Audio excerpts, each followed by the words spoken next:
कार्तिक को जानवरों से बहुत प्यार है, लेकिन उसके पास कोई भी जानवर नहीं है।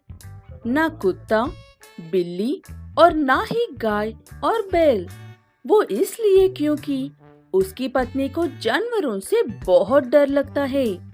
इसलिए कार्तिक अपनी ख्वाहिश पूरी करने के लिए दूसरों के जानवरों के साथ खेलता है, उन्हें खाने की चीजें डालता रहता है। सुबह सुबह उठकर फिर कहाँ चल दिए जी? फिर से उन कुत्तों को बिस्किट्स और गायों को घास डालने तो नहीं जा रहे हो ना? हमेशा वही सोचती रहती हो। उन जानवरों ने तुम्हारा क्या बिगाड़ा है? मुझे समझ में नहीं आता है। वैसे भी मैं खेत में जा रहा था। फसल को पानी चाहिए तो मोटर लगाकर आऊंगा। ऐसे कहते हुए कार्तिक वहाँ से चला जाता है। उसके जाने के बाद उसकी पत्नी अपने आप में सर पकड़कर ऐसे कहती है, इन्हें तो बस जानवरों से मिलने का मौका चाहिए। ये किसी दिन घर में जानवर ना उठा कर लाए, यही सोचकर डर लगा रहता है। कार्तिक की पत्नी ऐसे सोचकर चिंता करने लगती है और यहाँ पर कार्तिक खेत को जाने के रास्ते में दिखने वाले हर कुत्ते को बिस्किट डालते हुए और गायों को घास डालते हुए जाता है। उसके इस बर्ताव से लोग भी काफी खुश होते हैं।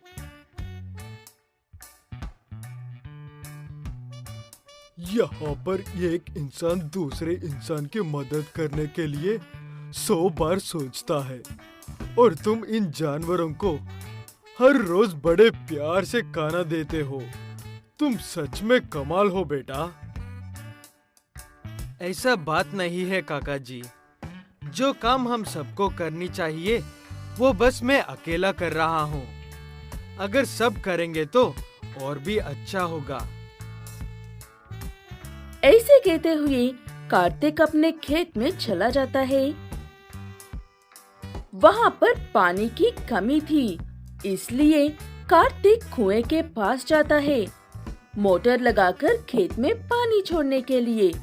तभी उसे उस कुएं के अंदर एक गाय नजर आती है। उसे देखकर कार्तिक,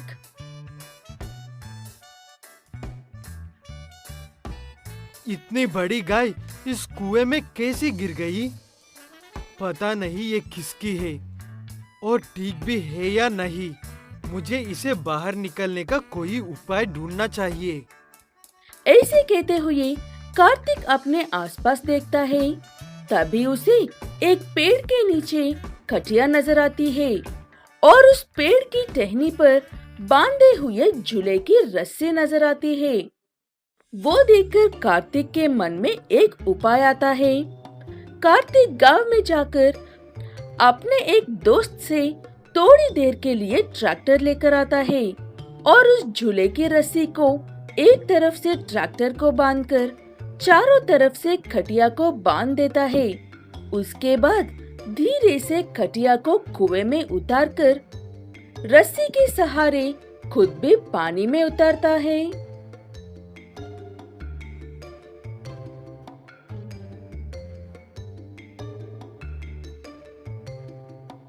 आओ गाय, इस खटिया पर जाओ। मैं तुम्हें बचा लूंगा, डरो मत। ऐसे कहते हुए कार्तिक बड़ी मुश्किल से गाय को खटिया के ऊपर बैठा देता है। उसके बाद वो फिर से रस्सी के सहारे ऊपर चढ़ने के लिए जाता है।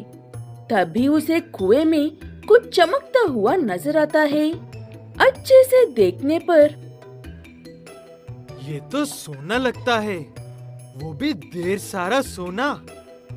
गाय के साथ इस सोने को भी निकालता हूँ। ऐसे कहते हुए सारे सोने को गाय के साथ खटिया पर रखकर रस्सी के सहारे ऊपर चढ़कर ट्रैक्टर से गाय और सोने को बाहर निकल लेता है और सब घर लेकर जाता है। कार्तिक की पत्नी को पहले सिर्फ गाय ही नजर आती है, इसलिए वो ऐसा गुस्सा करती है।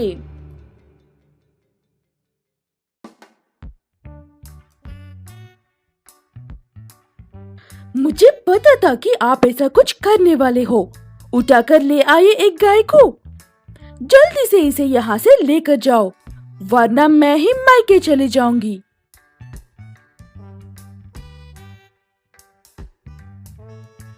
अरे अरे, थोड़ा शांत हो जाओ पत्नी जी। पहले देख तो लो, इस गाय के साथ मैं क्या लेकर आया हूँ। ऐसे कहते हुए कार्तिक अपने पत्नी को वो सोना दिखाता है। इतना सारा सोना देखकर कार्तिक की पत्नी बहुत खुश होती है। उसके बाद कार्तिक अपनी पत्नी को सारी बात बताता है और एक साधारण से किसान उस गांव का सबसे बड़ा धनवान बन जाता है।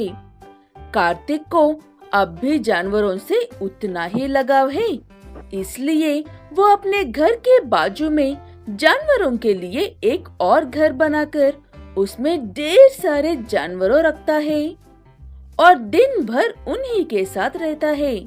ऐसे कार्तिक और उसकी पत्नी दोनों खुशी खुशी अपना जीवन गुजारते हैं।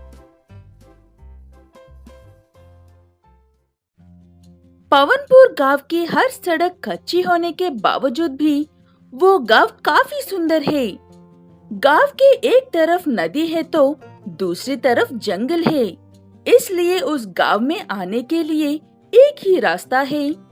इसलिए वहाँ के इकलौता गैस वाला अपनी मन मर्जी के हिसाब से ट्रांसपोर्ट चार्जेस, डिलीवरी बॉय के चार्जेस, इतनी दूर आने के चार्जेस कहकर 1000 रुपए का गैस सिलेंडर पर 500 रुपए ज्यादा लेकर देता है।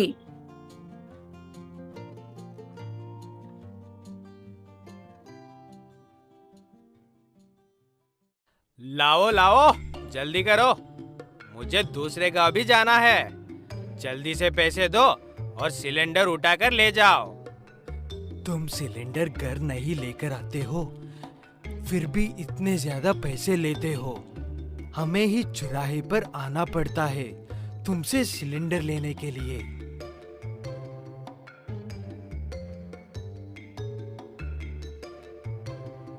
देखो सवाल सिंह, तुम्हारा नाम सवाल है, इसका मतलब ये नहीं है कि तुम मुझसे हर बार सवाल करते रहो। अगर तुम्हें कोई दिक्कत है तो शहर जाकर लेकर आओ खुद का सिलेंडर, और अगर औकात ना हो तो लकड़ियों पर कर लो अपना गुजारा। ऐसे कहते हुए वो गैस वाला सवाल को मजाक उड़ाकर वहाँ से चला जाता है। सवाल को वो बिल्कुल भी अच्छा नहीं लगता है। सवाल के पास ढेर सारे गधे थे। वो उन्हीं से व्यापार करने वाला एक साधारण व्यक्ति है। लेकिन उसका बेटा नरेंद्र एक पढ़ा लिखा समझदार है। उसे अपने पिता के साथ किए गए बर्ताव पर बहुत गुस्सा आता है।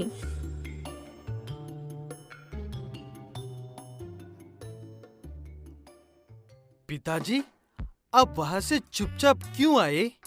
उस बदतमीजी को वहाँ पर जवाब दे देना चाहिए था ना।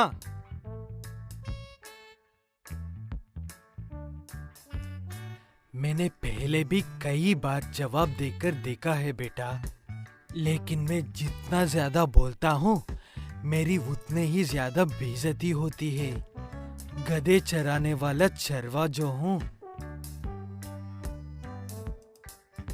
ऐसे कहते हुए नरेंद्र के पिताजी दुखी हो रहे थे।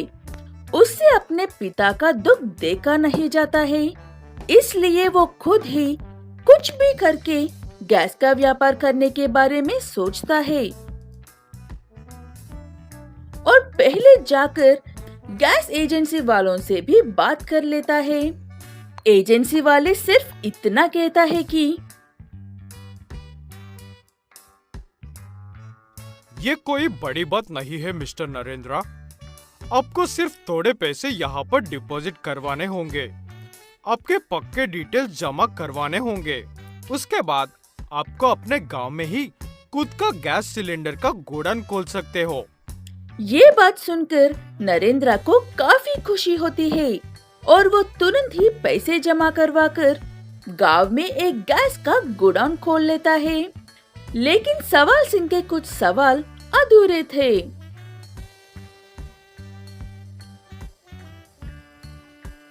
बेटा, तुम घोड़ा तो खोल लिया है, लेकिन तुम उससे बेहतर कैसे बनोगे? और कमाई का क्या? पिताजी, हमें एजेंसी वाले ये गैस सिलेंडर 600 में दे रहे हैं और 800 में बेचने को कह रहे हैं।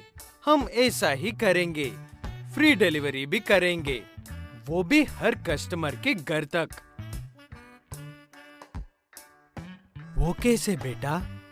ये गैस वाला तो ये चार्जेस वो चार्जेस कहकर इतने सारे पैसा लेता है ना। तब नरेंद्र अपने पिता से कहता है कि वो सिलेंडर की डिलीवरी अपने गधों के ऊपर डिलीवर करेगा। उन्हें ना तनख्वाह देने की जरूरत पड़ेगी, ना महंगा पेट्रोल डीजल डालने की जरूरत पड़ेगी। मुफ्त में मिलने वाले घास और पानी खिला और पिला सकते हैं। आज इस सवाल सिंह के सवाल खत्म हो गए। उसके बाद से नरेंद्र अपना व्यापार बहुत अच्छे से करता है। सिलेंडर कम दाम में आ रहा है और घर तक आ रहा है कहकर सभी लोग नरेंद्र से ही सिलेंडर लेता है और आसपास के गांव वाले भी नरेंद्र को ही सिलेंडर देने को कह रहे थे। इस वजह से उस गैस वाले का सारा व्यापार बंद हो जाता है और वो अफसोस करने की बजाय गुस्से में नरेंद्र के पास आता है।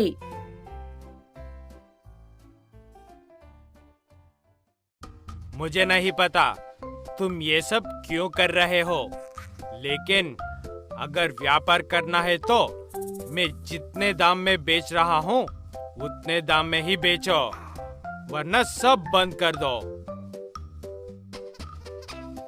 शायद तुम्हें पता नहीं है मुझे धमकी देने का अंजाम क्या होता है। ऐसे कहते हुए नरेंद्र उस गांव वाले को एक गधे पर बांधकर उसे उसके घर डिलीवरी कर देता है। मम्मी, मुझे नीचे उतारो, जहाँ पर चाहे वहाँ पर व्यापार कर लो।